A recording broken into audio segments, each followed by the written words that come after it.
I proposed to my fiancé 6 months ago after we had been dating for about a year.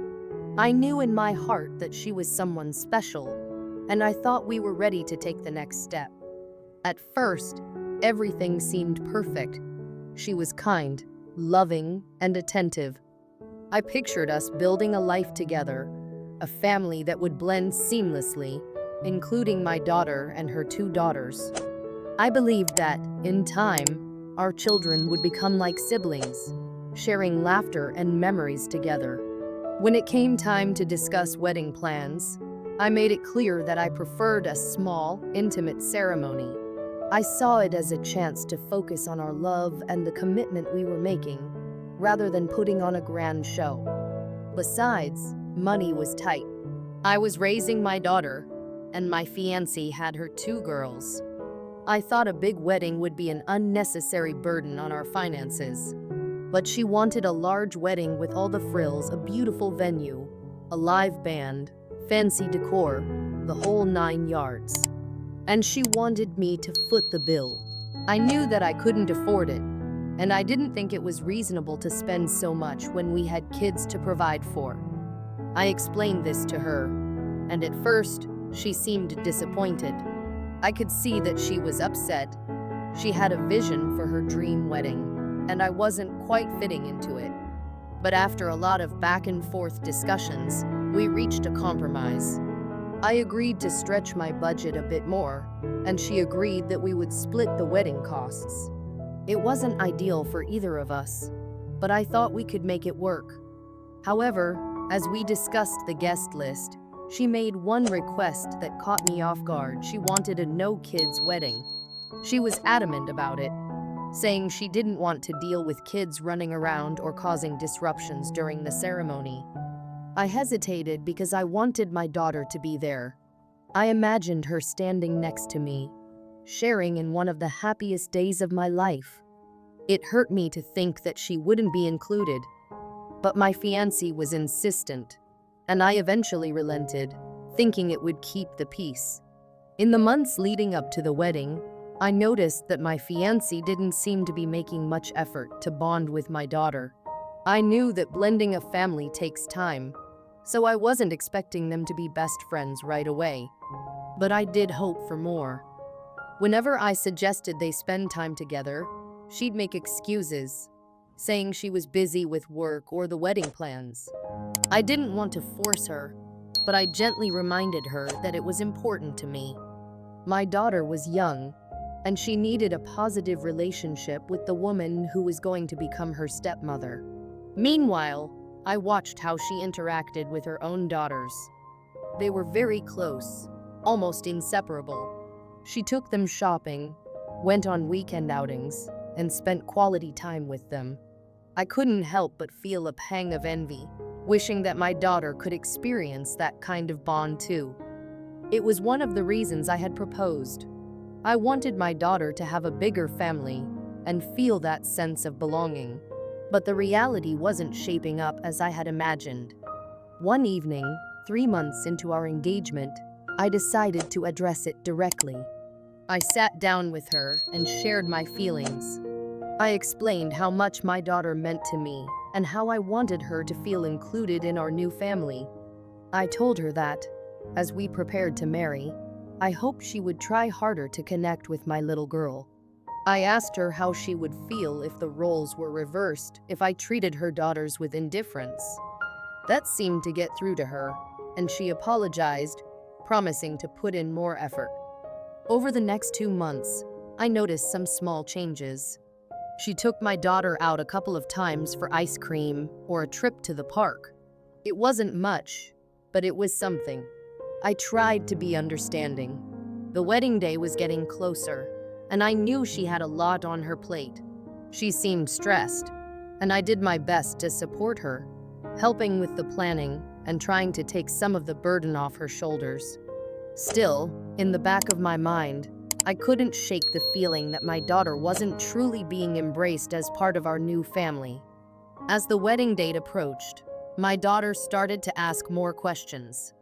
She wanted to know why she couldn't come to the wedding and whether she had done something wrong. It broke my heart to see the sadness in her eyes. I tried to explain that it was just the way things had to be, but I could see she didn't understand. She cried, and I felt like I was letting her down. I couldn't bear the thought of her feeling excluded from such a big moment in my life. I went to my fiance again and pleaded with her. I asked if we could make an exception for our kids, even if it was just them. After all, they were our family. But she held firm, saying that it would be too stressful to have kids at the wedding and that she didn't want to risk any mess or disruptions. She insisted that we stick to the original plan. Disappointed, I dropped the issue, but my heart was heavy. Finally, the wedding day arrived. I walked into the venue and was immediately struck by how beautiful everything looked. The decorations were perfect, and I could see the effort that had gone into planning every detail. But as I made my way inside, I froze. Right in front of me, I saw her two daughters, dressed up in matching dresses, smiling and playing with a group of kids.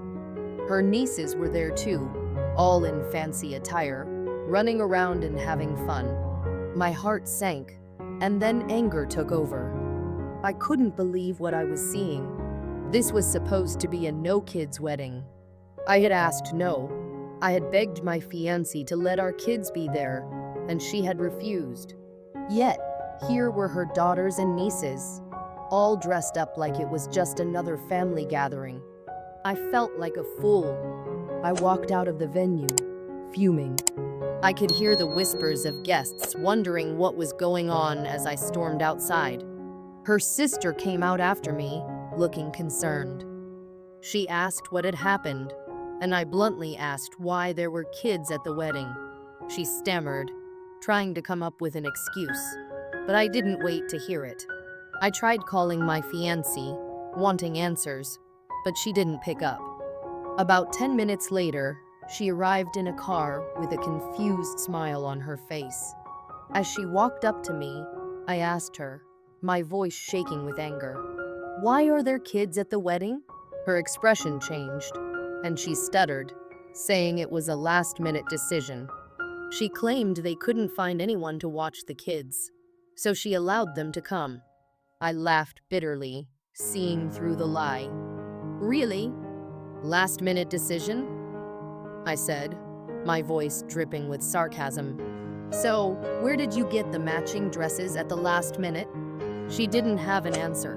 Her mother came up then, trying to calm me down, saying it wasn't worth making a scene over, but I lost it.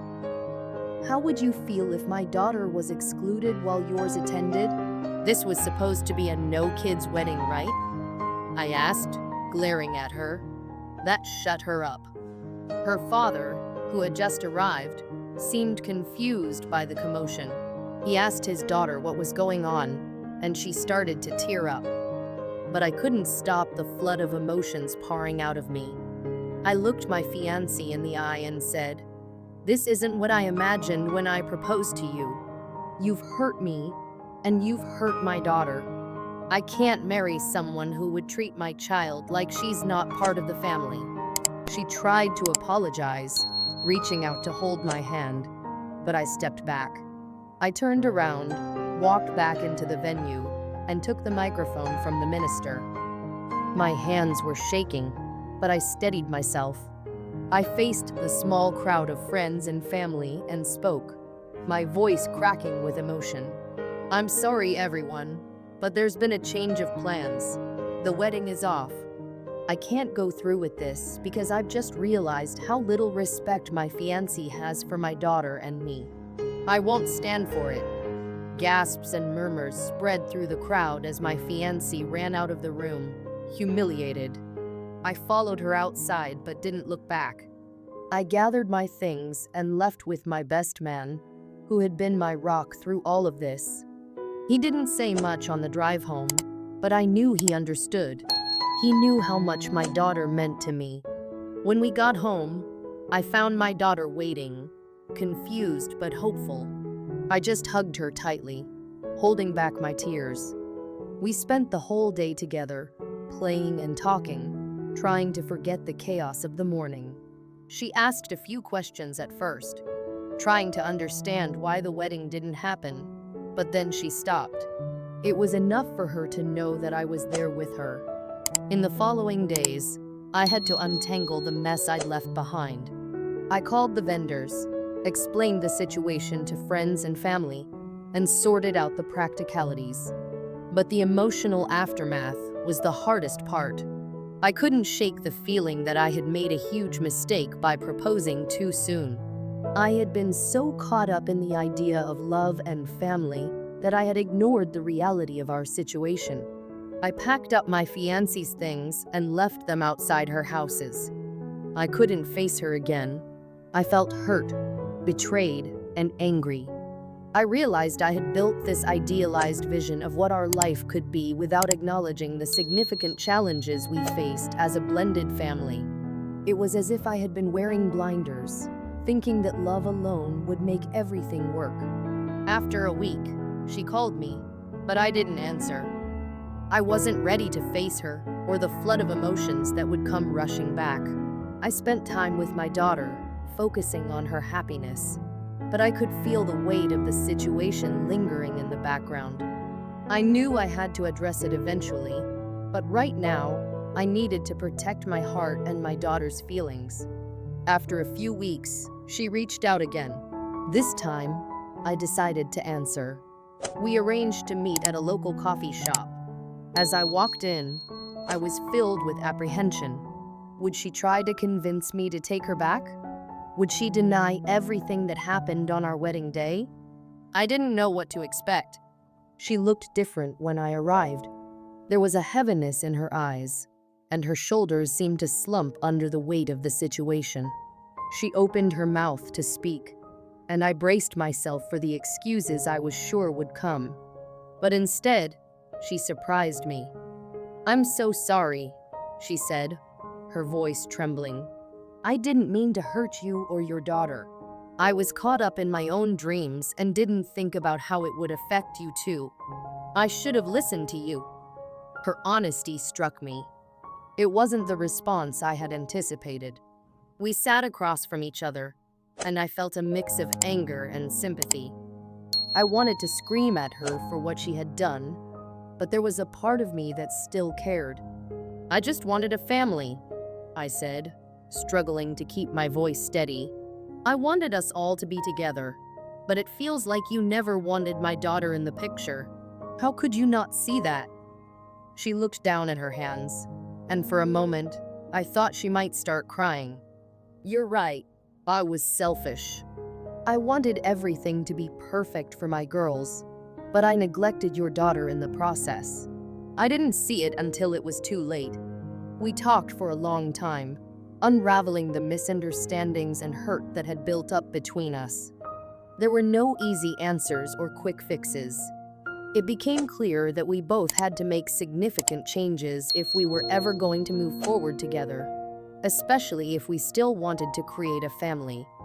After that day, things didn't magically get better. We continued to communicate and navigate our feelings, but I was hesitant to jump back into a relationship. I had a lot of reservations, and I knew that trust takes time to rebuild. I focused on my daughter and put her needs first. She was my priority, and I wanted her to feel secure and loved above everything else. Months passed, and I worked hard to maintain a healthy environment for my daughter. I took her on outings, involved her in activities, and made sure she felt cherished. In the back of my mind, I kept reflecting on my relationship with my fiancé. I couldn't deny that I still had feelings for her, but I also couldn't shake the fear of repeating the past. Eventually, we began to take small steps toward reconnecting. We had occasional dinners and tried to be friends, but I always kept a cautious distance. I could see that she was making an effort to include my daughter more, and I appreciated it. She reached out to my daughter and invited her to her daughter's birthday parties. Slowly, I started to feel that we were moving in the right direction, albeit very slowly. It wasn't until a year after the wedding debacle that we had a heart-to-heart conversation about our relationship. I could see how much she had changed. She had become more understanding, and she genuinely wanted to be a part of my daughter's life. She was actively trying to build a bond with her, and it was heartwarming to witness. "I miss you," she said one evening when we were having dinner together. "I miss the dreams we shared and the future we talked about. I know we've had our ups and downs, but I want to make this work. I want to be a family."